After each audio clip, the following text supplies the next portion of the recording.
नमस्कार, मैं हूं एस्ट्रो वास्तु एक्सपर्ट सावी सिंह और आप देख रहे हैं साधना एस्ट्रो।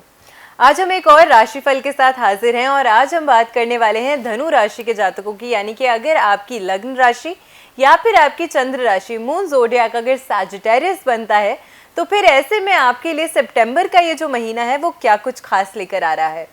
तो आज के राशिफल के माध्यम से हम आपकी प्रोफेशनल लाइफ, आपकी पर्सनल लाइफ, आपकी फाइनेंशियल पोजीशनिंग और साथ के साथ आपका स्वास्थ्य, हर चीज़, हर एस्पेक्ट आपकी लाइफ का कवर करने का प्रयास करेंगे। और इसी के साथ अगर कोई चैलेंजेस का सामना आपको करना पड़ सकता है इस महीने के दौरान, तो ऐसे में कौन सी रेमेडीज़ आप कर सकते हैं जिनसे आप अपने लिए जो महीना है वो और ज़्यादा बेहतर बना सकते हैं, उन सभी चीज़ों की आज हम इन डिटेल बात करेंगे।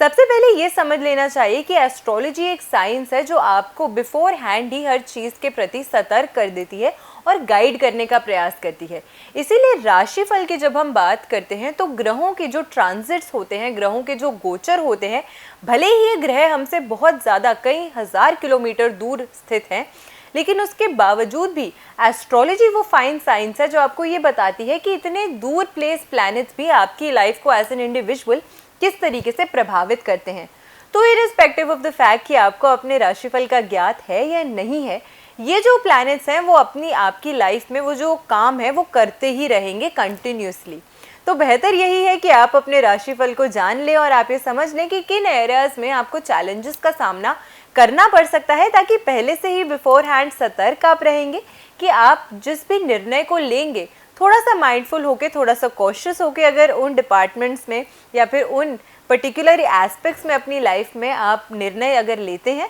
तो वो जो निर्णय हैं वो आपके लिए ज़्यादा फ्रूटफुल, ज़्यादा बेनिफिशियल जो हैं वो साबित हो सकते हैं। सबसे पहले हम प्रोफेशनल लाइफ की बात करते हैं। धनु राशि के जातकों की अगर हम बात करते हैं तो धनु राशि की जो ग्रह माने गए हैं जो आपका नियंत्रण करते हैं वो बृहस्पति यानी कि गुरु है। जुपिटर प्लैनेट आपकी राशि को गवर्न करते हैं और इस समय गोचर के अनुसार अगर हम बात करते हैं तो आपकी कुंडली के छठे भाव में गुरु जो है वो प्लेस्ड हैं।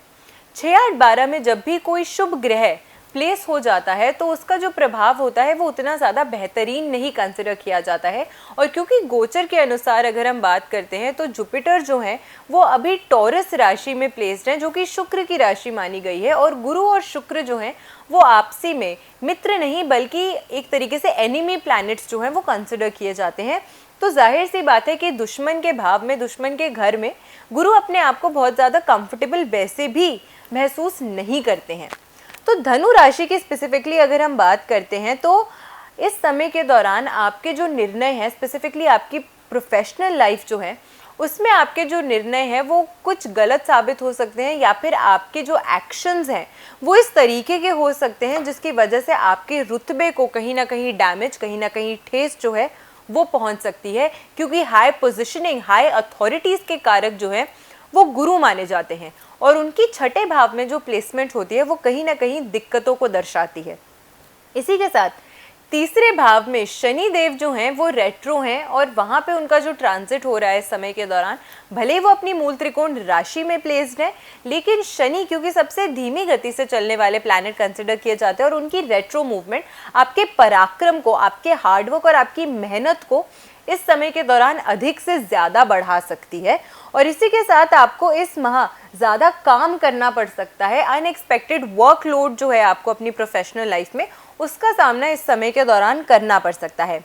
नवम भाव पर भी अगर हम बात करते हैं तो यही वक्रीय शनि की जो दृष्टि है वो आपके नवम भाव पर भी रहने वाली है। तो बनते हुए कामों में थोड़ा सा डिले का जो सामना है वो आपको इस समय के दौरान करना पड़ सकता है और उस काम को फुलफिल करने के लिए जो परिश्रम है वो अधिक इस समय के दौरान बढ़ सकता है, ये ऐसा इंडिकेट करता है। मंगल की जो 7वीं दृष्टि है, 7th दृष्टि जो है वो डायरेक्टली आपकी राशि पे पड़ रही है, तो उसकी वजह से कहीं ना कहीं आपका जो मनोबल है उसको एक बूस्ट मिल रहा है, उसको एक एनहांसमेंट मिल रही है। लेकिन ओवरऑल प्रोफेशनल लाइफ की अगर हम आपके लिए बात करते हैं सितंबर के महीने में, तो थोड़ी सी उतार चढ़ाव की जो परिस्थितियां हैं वो बनी रहेंगी। मेहनत करेंगे, परिश्रम करेंगे तो उसका जो फल है वो आपको अवश्य प्राप्त होगा। मनी की अगर हम बात करते हैं, फाइनेंसेस की अगर हम बात करते हैं आपके लिए कि सितंबर के महीने में आपकी फाइनेंशियल पोजीशनिंग किस तरीके की रहने वाली है, तो सबसे पहले इस महीने धन के भावों की अगर हम बात करते हैं तो वहाँ पे अशुभ प्रभाव होने की वजह से पैसा अधिक व्यर्थ जो है वो आपका इस समय के दौरान हो सकता है, क्योंकि आपकी कुंडली से स्पेसिफिकली सेकंड हाउस जो हार्ड अर्न्ड इनकम का भाव है, वहाँ का स्वामी शनि देव अपनी मूल त्रिकोण राशि में लेकिन रेट्रो मूवमेंट कर रहा है। तो जाहिर सी बात है कि कहीं ना कहीं थोड़ी सी दिक्कतों का सामना आपको इस डिपार्टमेंट में करना पड़ सकता है। तो इनकम के मामले में थोड़ा सा आपको इस समय कॉशियस रहना पड़ेगा, पैसे कमाने में ज़्यादा मेहनत करनी पड़ेगी, और अगर बहुत फटाफट इस पैसे को उड़ा देंगे, खर्च कर देंगे, तो फिर दिक्कतें जो हैं वो फाइनेंशियल ऑब्स्टिकल्स जो हैं लाइफ में वो ज़्यादा बढ़ सकते हैं इस समय के दौरान। धन का नुकसान इस समय के दौरान आपको हो सकता है, तो इसीलिए कोई भी धन से संबंधित अगर इम्पोर्टेंट निर्णय आप ले रहे हैं, अगर इम्पोर्टेंट डिसीजन आप ले रहे हैं, तो अपने घर के बड़े बुजुर्गों की अगर राय मशवरा उनसे करके अगर आप उनकी सलाह से कुछ निर्णय लेते हैं, या कोई भी आपसे ऐसा व्यक्ति जिसके साथ आपका ऐसा संबंध है जिनकी राय को आप अपने लिए हमेशा फ्रूटफुल और अच्छा कंसिडर करते हैं, जिनकी ओपिनियन आपके लिए हाईली मैटर करती है, वैल्यूएबल है, उनकी ओपिनियन लेकर अगर कोई धन से संबंधित निर्णय आप लेते हैं, तो वो आपके लिए ज़्यादा बेनिफिशियल, ज़्यादा फ्रूटफुल इस समय के दौरान जो है वो साबित होगा। स्वास्थ्य की अगर हम बात करते हैं तो कोई खास उतार चढ़ाव आपके स्वास्थ्य में इस समय के दौरान नहीं दिखता है। स्वास्थ्य इस समय के दौरान आपका सामान्य रहेगा।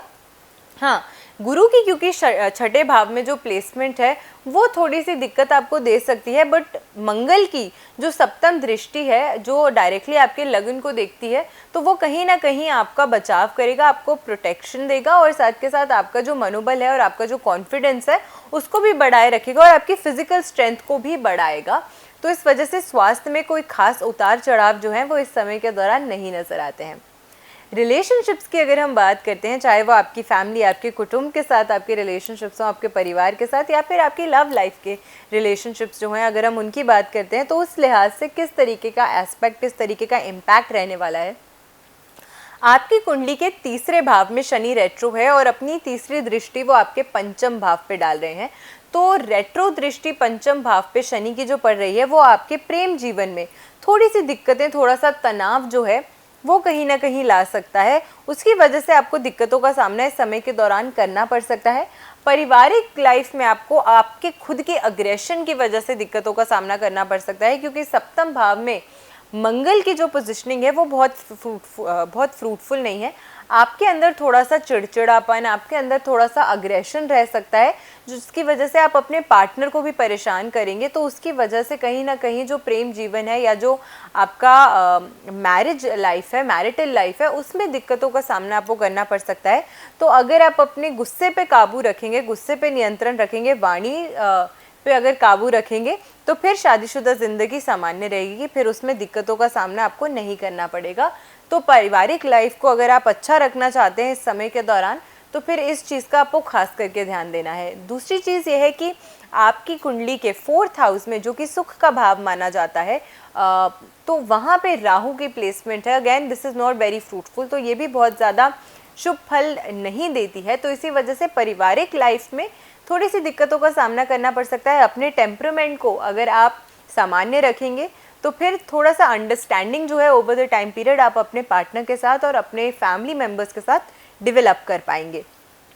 अब अगर इन तरीके के चैलेंजेस का सामना आपको करना पड़ रहा है, तो उपाय कौन से हैं जो आपको कर लेने चाहिए, ताकि उपाय करके आप इन चैलेंजेस को थोड़ा सा और बेहतर तरीके से ओवरकम कर सकेंगे, उनको थोड़ा सा और बेहतर तरीके से फेस कर सकेंगे। सबसे पहले अगर हम आपके लिए शुभ अंक की बात करते हैं, तो आपके लिए समय के दौरान 1 नंबर यानी कि 1 नंबर जो है वो शुभ अंक रहने वाला है। तो एक पीस ऑफ पेपर पे अगर आप ऑरेंज कलर के पेन से नंबर 1 लिख के इस पेपर को अपने पास हमेशा कैरी करते हैं, तो उसकी एनर्जीज आपके लिए पूरा महीना काफ़ी अच्छा कार्य जो है वो कर सकती हैं। अगर कभी ये जो पेपर है वो ख़राब हो जाता है, कट फट जाता है, तो ऐसे में आप इस पेपर को चेंज कर सकते हैं और दूसरा पेपर जो है वो आप ले सकते हैं। जो पुराना पीस ऑफ पेपर है उसको आप किसी भी पीपल के पेड़ के नीचे जो है वो आप रख सकते हैं। तो एक छोटे से स्क्वायर पेपर पे अगर आप नंबर 1 लिख के अपने पास रखते हैं, अपने वॉलेट या अपने पर्स में, तो काफ़ी ज़्यादा फ्रूटफुल जो है वो इस अंक की एनर्जीज आपके लिए काम करती हैं।